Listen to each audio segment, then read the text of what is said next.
The Kaizer Chiefs winger Gaston Sereno is currently facing an uncertain future at the club due to alleged disciplinary issues off the pitch.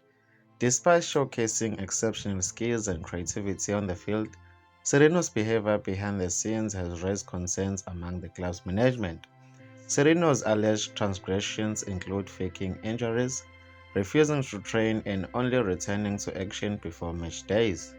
These actions have reportedly frustrated the Kaizer Chiefs camp, particularly head coach Nasreddin Anabi and the club's management who expects high professionalism from players.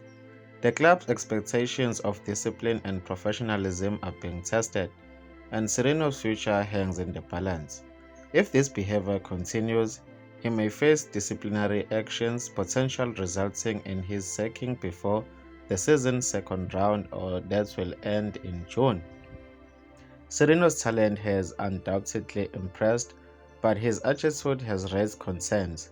Fans and management are eagerly awaiting for a resolution to this situation, hoping to find a balance between talent and temperament.